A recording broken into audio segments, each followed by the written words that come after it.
MRW ಸಂಘಕ್ಕೆ ಯಾವ Karnataka MRW ಸಂಘಕ್ಕೆ ಬೇಕೇ ಬೇಕು ನ್ಯಾಯ ಬೇಕು ಬೇಕೇ ಬೇಕು ನ್ಯಾಯ ಬೇಕು ಎಲ್ಲಿಯವರೆಗೆ ಹೋರಾಟ ಗೆಲ್ಲುವವರೆಗೆ ಹೋರಾಟ ಎಲ್ಲಿಯವರೆಗೆ ಹೋರಾಟ ಗೆಲ್ಲುವವರೆಗೆ ಹೋರಾಟ ಆಯಾ ಮಾತೆ ಆಗಲೇಬೇಕು ಆಯಾ ಮಾತೆ ಆಗಲೇಬೇಕು ಎಲ್ಲಿಯವರೆಗೆ ಇವತ್ತಿನ ದಿವಸ ಬೆಂಗಳೂರಿನ ಫ್ರೀಡಂ ಪಾರ್ಕ್ನಲ್ಲಿ ಅಹೋರಾತ್ರಿ ಧರಣಿ ಸತ್ಯಾಗ್ರಹ ಹಮ್ಮಿಕೊಳ್ಳುವ ಮೂಲಕ ನಮ್ಮನ್ನು ಆಳುವ ಸರ್ಕಾರಕ್ಕೆ ಒತ್ತಾಯಪಡಿಸೋದೇನೆಂದರೆ ನಾವು ಸುಮಾರು 17 ವರ್ಷದಿಂದ ಗ್ರಾಮ ಪಂಚಾಯತಿಗೆ ಒಬ್ಬರು, ತಾಲೂಕು ಪಂಚಾಯತಿಗೆ ಒಬ್ಬರು ಮತ್ತು ಪೌರಸಭೆಗೆ ಒಬ್ಬ, ವಾರ್ಡಿಗೆ ಒಬ್ಬರು ಅಂತೇಳಿ ಗೌರವಧನ ಕಾರ್ಯಕರ್ತರಾಗಿ ಕೆಲಸ ಮಾಡ್ತಾಯಿದ್ದೀವಿ. 2007ರಲ್ಲಿ ಈ ಒಂದು ಹುದ್ದೆ ಸ್ಟಾರ್ಟ್ ಆಗಿ 750 ರೂಪಾಯಿ ಆರಂಭಿಕ ವೇತನ ಇತ್ತು.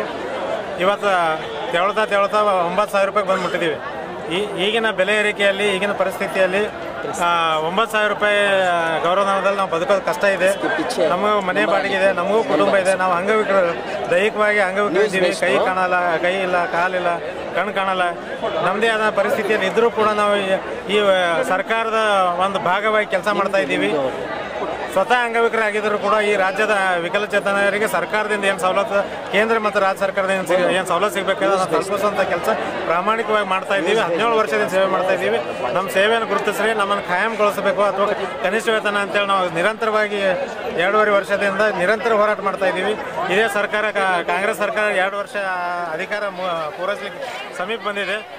ವಿರೋಧ ಪಕ್ಷದಲ್ಲಿದ್ದಾಗ ನಮ್ಮ ಸನ್ಮಾನ್ಯ ಮುಖ್ಯಮಂತ್ರಿ ಆದಂಥ ಸಿದ್ದರಾಮಯ್ಯ ಸಾಹೇಬರು ಇದೇ ಫ್ರೀಡಂ ಪಾರ್ಕಲ್ಲಿ ಬಂದು, ನಾನು ನಿಮ್ಮ ಆಶೀರ್ವಾದ ಮಾಡಿರಿ, ನಾನು ಮುಂದಿನ ದಿನದಾಗ ಮುಖ್ಯಮಂತ್ರಿ ಆದರೆ ನಿಮಗೆ ಪರ್ಮಿಟೇ ಮಾಡ್ತೀನಿ ಅಂತೇಳಿ ಆಶ್ವಾಸನೆ ಕೊಟ್ಟು ಹೋಗಿದ್ರು. ಇವತ್ತು ಮುಖ್ಯಮಂತ್ರಿ ಆಗಿದ್ದಾರೆ. ನಮ್ಮ ಅವ್ರು ಕೊಟ್ಟಂಥ ಭರವಸೆ, ಆಶ್ವಾಸನೆ ಮರ್ತಿದ್ದಾರೆ. ಅದನ್ನು ನಾವು ಖಂಡನೆ ಮಾಡ್ತೀವಿ. ಅವರನ್ನು ಎಚ್ಚರಿಸುವ ಸಲುವಾಗಿ ಇವತ್ತು ಫ್ರೀಡಂ ಪಾರ್ಕ್ನಲ್ಲಿ 6,680 ಕಾರ್ಯಕರ್ತರ ಪರವಾಗಿ ನಾವು ಇವತ್ತು ಈ ಫ್ರೀಡಂ ಪಾರ್ಕ್ನಲ್ಲಿ ಧರಣಿ ಸತ್ಯಾಗ್ರಹ ಮಾಡುವ ಮೂಲಕ ಈಗಾಗಲೇ ನಮ್ಮ ಇಲಾಖೆ ಸಚಿವರು ಶ್ರೀಮತಿ ಲಕ್ಷ್ಮೀ ಹೆಬ್ಬಾಳ್ಕರ್ ಮೇಡಮ್ ಅವರು ಕನಿಷ್ಠ ವೇತನ ಜಾರಿ ಮಾಡ್ಬೇಕಂತೇಳಿ ಸರ್ಕಾರಕ್ಕೆ ಪ್ರಸ್ತಾವನೆ ಕಳಿಸಿದ್ದಾರೆ. ಅದು ಈ ಮೊನ್ನೆ ನಡೆದಂಥ ಈ ಬಜೆಟ್ನಲ್ಲಿ ಏನಾದರೂ ಮಾಡಿ ನಮಗೆ ನ್ಯಾಯ ಒದಗಿಸ್ತಾರೆ CM ಅವರು ಅಂತ ತಿಳ್ಕೊಂಡಿದ್ದೀವಿ. ಬಟ್ ನಮಗೆ ಆ ನಿರೀಕ್ಷೆ ಕೂಡ ಹುಸಿಗೊಳಿಸಿದ್ದಾರೆ. ಇದೇ ಹೋರಾಟದ ಮೂಲಕ ನಾವು ಒತ್ತಾಯ ಏನು ಪಡ್ತೀವಪ್ಪ ಅಂದ್ರೆ, ಕೂಡಲೇ ಆರ್ಥಿಕ ಇಲಾಖೆಯಲ್ಲಿ ಹೋಗಿರುವಂಥ ಫೈಲನ್ನು ಕಡತ ಅನುಮೋದನೆ ಕೊಟ್ಟು ನಮ್ಮ 6,500 ಕಾರ್ಯಕರ್ತರನ್ನು ಭವಿಷ್ಯ ರೂಪಿಸಿ ಕನಿಷ್ಠ ವೇತನ ವ್ಯಾಪ್ತಿಗೆ ತರಬೇಕು. ನಮ್ಗೆ ಕೊಡ್ತಕ್ಕಂಥ 9,000 ರೂಪಾಯಿ ಯಾವುದಕ್ಕೂ ಸಾಕಾಗಲ್ಲ. ದಯವಿಟ್ಟು ನಾವು 6,500 ಕಾರ್ಯಕರ್ತರ ಪರವಾಗಿ ಮಾನ್ಯ ಮುಖ್ಯಮಂತ್ರಿಯಲ್ಲಿ ವಿನಂತಿ ಮಾಡ್ತೀವಿ. ಇಷ್ಟೆಲ್ಲ ಹೋರಾಟ ಮಾಡಿದ್ರು ಕೂಡ ತಾವು ಜಗಲಿಲ್ಲ ಬಗಲಿಲ್ಲ ಅಂತಂದರೆ ನಾವು ವಿಧಾನಸೌಧ ಮುತ್ತಿಗೆ ಆಗಬೇಕಂತೇಳಿ ತಯಾರಾದ ಅಂತೇಳಿ ಈ ಮೂಲಕ ಸರ್ಕಾರಕ್ಕೆ ಎಚ್ಚರಿಕೆ ಕೊಡ್ತೀವಿ. ಅಂಬಾಜಿ P. ಮೇಟಿ, ನವ ಕರ್ನಾಟಕ ಸಂಘಟನೆ ಸಂಸ್ಥಾಪಕ. Thank you sir.